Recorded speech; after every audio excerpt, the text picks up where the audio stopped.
Ketika anak-anak bertanya, bucket list apa di tahun 2023 yang akan kita penuhi, maka saya menjawab sederetan impian dan ter-highlight mengunjungi situs sejarah Roman Emperor. Kita mau berkunjung ke situs sejarah kerajaan Romawi agar paham mengapa Romawi bisa menjadi kerajaan selama 1600 tahun, bahkan saking luas wilayah ibu kotanya sampai dibagi dua. Romawi Barat di Roma dan Romawi Timur di Konstantinopel. Romawi Timur menjadi wilayah Turki dan sebagian Yunani, beribu kota di Konstantinopel yang sekarang menjadi Istanbul. Oh by the way, Bosman di narasi-narasi di awal-awal perang Ukraina diserbu Rusia mengatakan kemungkinan besar Turki akan menyerbu Yunani, seperti halnya Tiongkok akan mengambil alih Taiwan. Namun, pejabat yang berkuasa sekarang dari awal era selalu mengatakan tidak akan ada perang lagi. Ternyata duer, Ukraina diserbu dan perang terjadi. Baru dah pejabatnya gelagapan kayak orang gak bisa berenang nyebur ke kali. Kemudian sebentar lagi Taiwan dianeksasi Tiongkok. Waktunya ya terserah Xi Jinping, tapi niatnya kenceng pol. Dan gak tahu lagi apa yang akan dilakukan oleh pejabat yang berkuasa. Pastinya bingung berpihak kemana. Dagangan yang bergantung pada Tiongkok jadi hilang. Indonesia bisa bangkrut padahal gak ikut perang. Saking gedenya kebergantungan pada Tiongkok yang tidak ada antisipasi lainnya. Cinta buta banget dah dengan Tiongkok. Dalam perang Ukraina, Rusia mengambil Ukraina bukan hanya menahan serangan NATO, namun romantisme sejarah Alexander the Great dan Uni Soviet masih ada dalam benak Putin.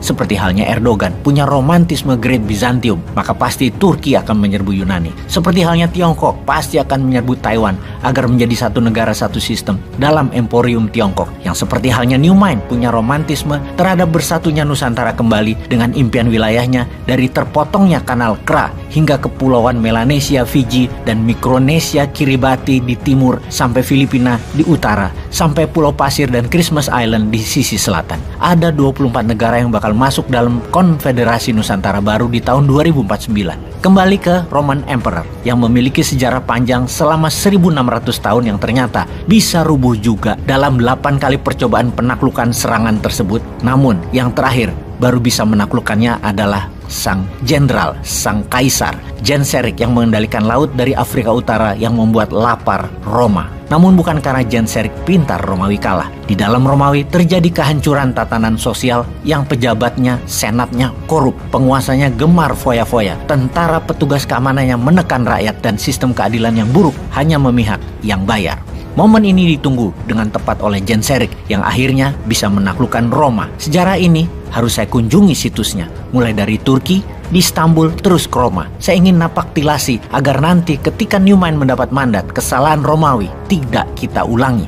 Pelajaran yang didapat adalah menyerang sebuah negara besar akan sulit mengalahkannya dari luar, harus dari dalam. Ketika dalamnya bobrok, inilah masa dari luar menyerang. Dan kalau kita kuat di dalamnya, selalu terjaga integritasnya, patriotismenya, swasembada kebutuhan dasar mandiri, sandang, pangan, papan, pulsa, kesehatan, pendidikan, sistem hukum yang adil, kesamaan peluang, dan pejabatnya orang-orang yang merit berdasarkan meritokrasi orang prestasi, maka sulit negara tersebut akan rubuh. Kekuasaan 2000 tahun Nusantara pasti bisa tercapai. Hancurnya Tiongkok bisa dari dalam, hancurnya Amerika juga harus dimulai dari dalam. Sebelum mereka saling menghancurkan dari dalam, maka secara kedaulatan Indonesia harus menyiapkan Indonesia emas di tahun 2045. GDP harus naik 20 kali dari sekarang dalam 22 tahun ke depan. GNP minimum 30 triliun.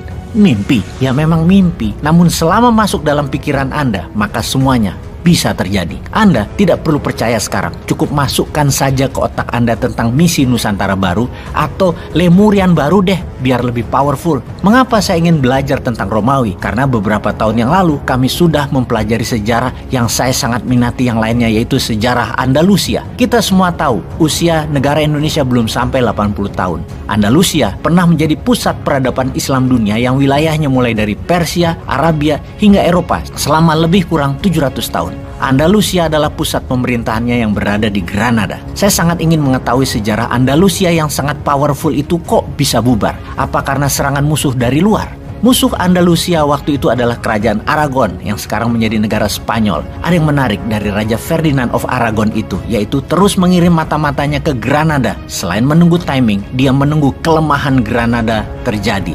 Yang dilakukan sang mata-mata tersebut sebenarnya sangat sederhana, yaitu memantau ocehan masyarakat Granada. Suatu saat, mata-mata Aragon melihat anak kecil menangis. Dihampiri sang bocah dan bertanya tentang apa yang menyebabkan dia menangis. Dijawab, Aku menangis karena anak panahku tidak tepat sasaran, jawab sang bocah.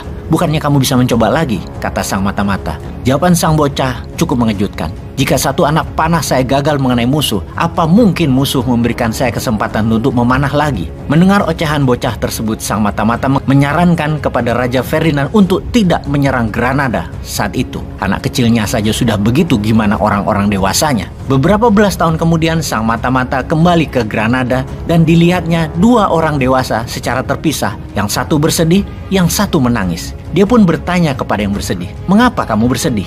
Dijawab, "Saya mendapatkan hukuman berat untuk sesuatu yang tidak saya kerjakan."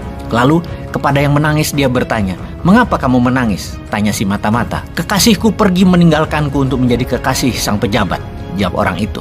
Maka sang mata-mata memberikan kode. Inilah timing yang tepat untuk melakukan penyerangan karena ocehan warganya akan ketidakadilan dan sudah rusak norma sosial negara. Raja Ferdinand pun menyiapkan tentaranya dalam waktu 1 tahun kemudian masuk menyerbu dan menaklukkan Andalusia. Tidak butuh lama, Granada sebagai benteng terakhir kaum muslimin di Eropa waktu itu dapat dikuasai dengan mudah. Apa moral story cerita Granada ini? Mungkinkah tragedi Granada terulang di negeri Tiongkok atau terulang di Amerika atau bisa terjadi di negeri kita tercinta Indonesia ini? Mungkinkah? Apa ocehan rakyat saat ini? Ngomong-ngomong, ada yang mau ikut Bosman menyusuri sejarah kerajaan Romawi di tahun 2023? Ikan hiu dalam lemari. Yuk mari!